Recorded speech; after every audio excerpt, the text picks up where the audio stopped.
चलिए स्टार्ट करते हैं लुसेंट डेली 1 पेज सीरीज में।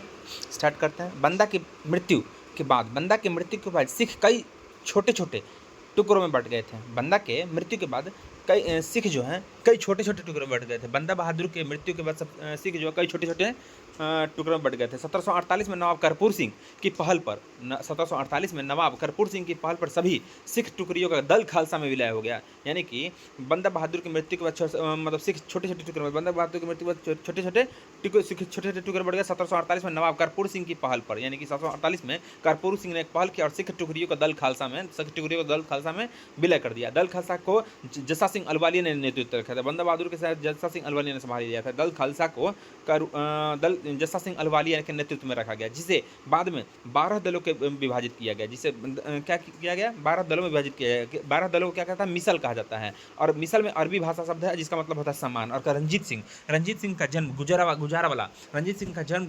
2 नवंबर 1780 को सुकरचकिया मिसल के मुख्य महासिंह के यहाँ हुआ था। सुकरचकिया मिसल के मुखिया महासिंह के। रंजीत सिंह का जन्म कहाँ हुआ था, महासिंह के यहाँ हुआ था। कहाँ हुआ था, गुजरवाला सुकरचकिया मिसल में हुआ था।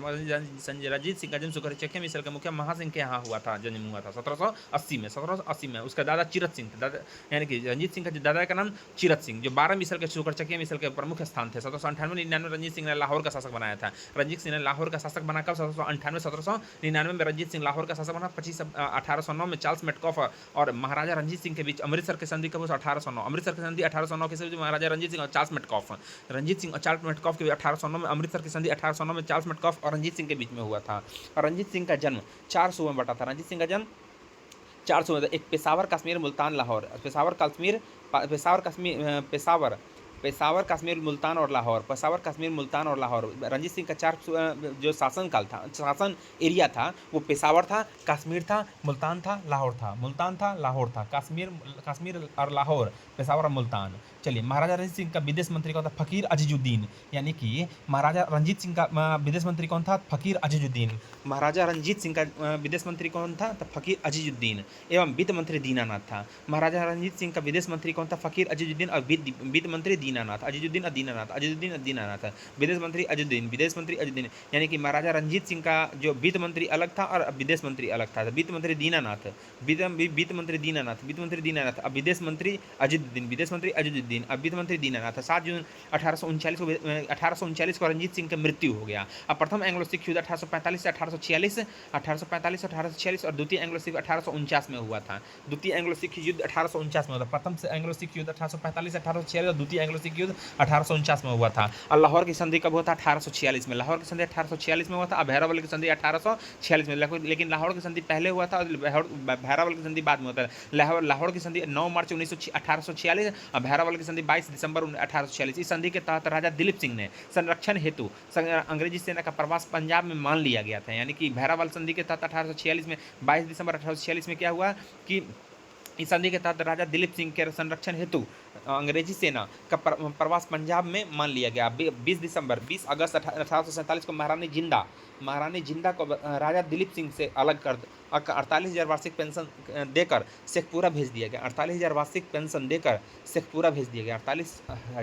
48,000 पेंशन देकर शेखपुरा भेज दिया गया। यानी कि महारानी जिंदा को राजा दिलीप सिंह से अलग कर, महारानी जिंदा को महाराजा दिलीप सिंह से अलग 48,000 वार्षिक पेंशन देकर शेखपुरा भेज दिया गया। अब देखिए, अब द्वितीय एंग्लो सिख युद्ध के दौरान पहली लड़ाई चिलियावाला की लड़ाई सिख नेता शेर सिंह और कमांडर गफ के बीच में हुआ था। चिलियावाला के युद्ध किसके बीच में हुआ था, शेर सिंह और अलेक्जेंडर गफ के मध्य लड़ी गई थी। गुजरात के चिनाब नदी के किनारे चार्ल्स नेपियर के नेतृत्व में 1849 को लड़ी गई थी। चिनाब नदी के किनारे चार्ल्स नेपियर के नेतृत्व में इसमें सिख की बुरी तरह पराजय हुई थी। लॉर्ड डलहौजी 1849 में संपूर्ण पंजाब विलय, लॉर्ड डलहौजी 1849 में घोषणा कर दिया कि संपूर्ण पंजाब का विलय किसमें होगा, अंग्रेजी साम्राज्य में हो गया था। महाराजा दिलीप सिंह को 50,000 पाउंड की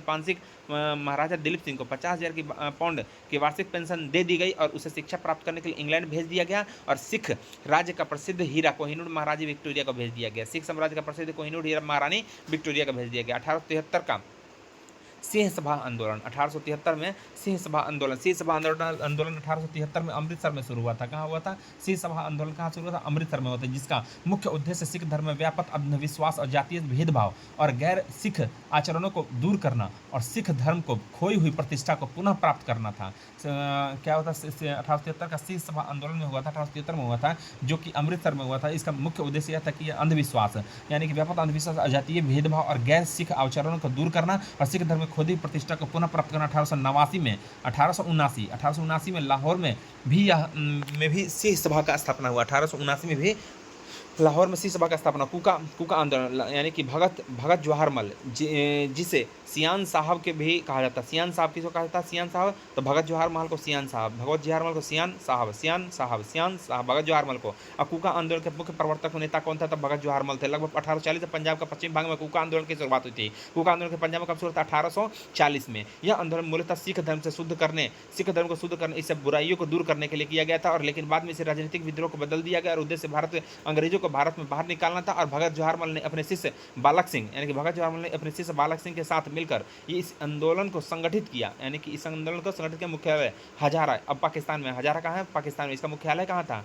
तो इसका मुख्यालय हजारा था। इस आंदोलन का संगठित किया और इसका मुख्यालय यानी कि जो कूका आंदोलन था, इसका मुख्यालय कहाँ था? हजारा पाकिस्तान में है। और के साथ मिलकर यानी कि अपने शिष्य भगत जवाहर ने अपने शिष्य बालक सिंह के साथ मिलकर इस आंदोलन को आगे बढ़ाया और इसका मुख्यालय हजारा पाकिस्तान में। कूका आंदोलन के एक और प्रमुख नेता राम सिंह कूका आंदोलन के जगत महाराज राम सिंह कूका जो कि 1857 राम सिंह कूका ने लुधियाना में स्वतंत्रता के सफेद ध्वज फहरा कर ब्रिटिश के खिलाफ विद्रोह की शुरुआत की थी। यानी कि राम सिंह कूका ने लुधियाना में 1857 में सफेद ध्वज फहराकर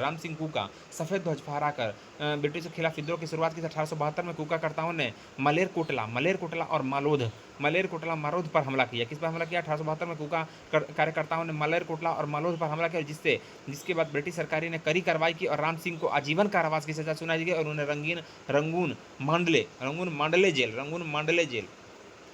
में बंद कर दिया गया, और जहां 1885 में शहीद हो गए। 1885 में राम सिंह कूका को पकड़ कर मंडले जेल भेज दिया गया। 1885 में वो शहीद हो गए। और कूका आंदोलन को नामधारी आंदोलन का भी नाम से जाना कूका आंदोलन को क्या कहा जाता है? नामधारी आंदोलन के भी नाम से जाना जाता है कूका आंदोलन को। कूका आंदोलन को क्या कहा जाता है? नामधारी आंदोलन। कूका आंदोलन को क्या कहा जाता है? तो नामधारी आंदोलन। कूका आंदोलन ने जाति प्रथा के उन्मूलन, मांसाहारी, शराब और नशे, परहेज और विधवा महिलाओं को पर्दा छोड़ने जैसी सामाजिक सुधारों का बढ़ावा दिया था। अब कंपनी के अधीन गवर्नर जनरल।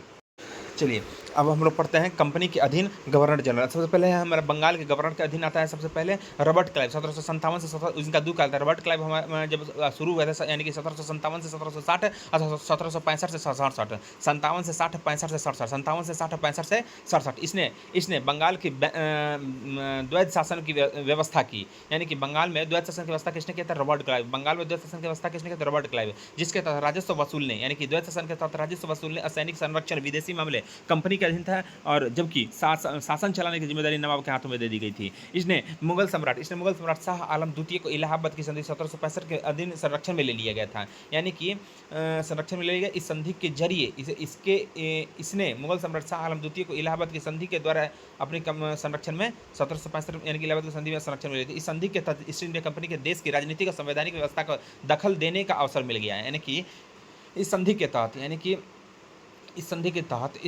इलाहाबाद संधि के तहत ईस्ट इंडिया कंपनी को राजनीतिक और संवैधानिक व्यवस्था में दखल देने का अवसर मिल गया, और यही भारत के ब्रिटिश शासन का नींव पर है। रॉबर्ट क्लाइव ने बंगाल के समस्त क्षेत्र के लिए दो उपदीवान बंगाल के समस्त क्षेत्र के दो उपदीवान किए। एक हो गया बंगाल के मोहम्मद रजा खां और बिहार के लिए सीतावरा और बंगाल के मोहम्मद रजा खां को नियुक्त किया था रॉबर्ट क्लाइव ने।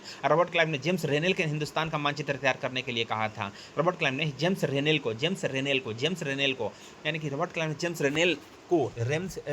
ने किसी को कहा था कि हिंदुस्तान का मानचित्र बनाने के लिए, तो रॉबर्ट क्लाइव ने जेम्स रेनेल को कहा था हिंदुस्तान का मानचित्र बनाने। जेम्स रेनेल भारत का पहला मानचित्र 1767 में रेनेल ने बनाया था। भारत का पहला मानचित्र 1767 में किसने बनाया था? रेनेल ने बनाया था, जिससे बंगाल एटलस चित्रित किया गया। जेम्स रेनेल को भारतीय भूगोल का पिता किसे को कहते हैं, तो जेम्स रेनेल को भारतीय भूगोल का पिता कब किसे कहते हैं, जेम्स रेनेल ने। 1767 में रेनेल ने सबसे पहले भारत का मानचित्र बनाया था और भारतीय भूगोल का पिता जेम्स रेनेल को कहते हैं। और अन्य गवर्नर बर्ले, उसके बाद बर्लेस्ट 1767 से 69 आए और बरेला 1767 से 1769, कार्टियर 1769 से 1772, वाराणसी 1772 से 74 आए थे। अब 1773 रेगुलेटिंग 1773 का बंगाल के गवर्नर को अब अंग्रेजी क्षेत्रों का गवर्नर जनरल कहा गया है। बंगाल के गवर्नर जनरल को क्या कहा गया, गवर्नर को अब अंग्रेजी क्षेत्रों का गवर्नर जनरल कहा जाने लगा, जिससे कार्यकाल 5 वर्षों के लिए निर्धारित कर दिया गया और मुंबई मद्रास के गवर्नर इसके अधीन कर दिया गया। यानी कि सर रेगुलेटिंग 1773 के तहत मुंबई मद्रास को इसके अधीन कर दिया गया था, बंगाल के गवर्नर के अधीन कर दिया गया था।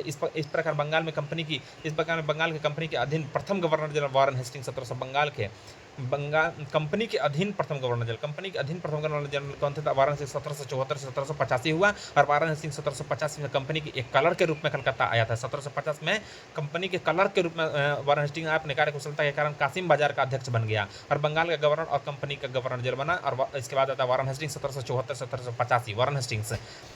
अब देखिए वारन हेस्टिंग्स के राजकीय कोषागार को मुर्शिदाबाद से, वारन हेस्टिंग्स का राजकीय कोषागार को कहाँ से ले गया, मुर्शिदाबाद से कोलकाता ले गया, मुर्शिदाबाद से कोलकाता। राजकीय कोषागार को मुर्शिदाबाद से कोलकाता कौन ले गया था, वारन हेस्टिंग्स, जिसका शासन काल 1774 से 1785 था। 1772 में इतने प्रत्येक जिले में एक फौजदारी व दीवानी अदालतों का स्थापना किया था। 1772 में प्रत्येक जिला में एक फौजदारी और एक दीवानी अदालत का स्थापना किया था। फौजदारी अदालतें सदर निजामत अदालत द्वारा निरीक्षित होती थी और नाजिम द्वारा नियुक्त दरोगा अदालत की अध्यक्षता करता था। दीवानी अदालत में कलेक्टर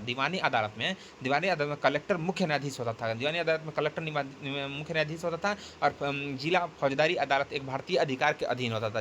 जिला फौजदारी अदालत एक भारतीय अधिकारी के अधीन होती थी, जिसकी सहायता के लिए एक मुफ्ती और एक काजी होता था। सहायता के लिए। कलेक्टर एक न्यायालय के कार्य का देखभाल करता था। कलकत्ता में एक सदर दीवानी अदालत और एक सदर फौजदारी अदालत की स्थापना की गई। इस सदर दीवानी अदालत में कलकत्ता काउंसिल का सभापति और इसी काउंसिल का 2 सदस्य राय रायन और मुख्य कानूनगो की सलाह से न्याय करते थे। सदर फौजदारी अदालत में नाइब निजाम मुख्य काजी मुफ्ती और 3 मौलवियों की सलाह से न्याय करते थे और जिले की दीवानी और फौजदारी अदालत के मुकदमे अंतिम निर्णय के लिए सदर अदालतों में भेजे जाते थे।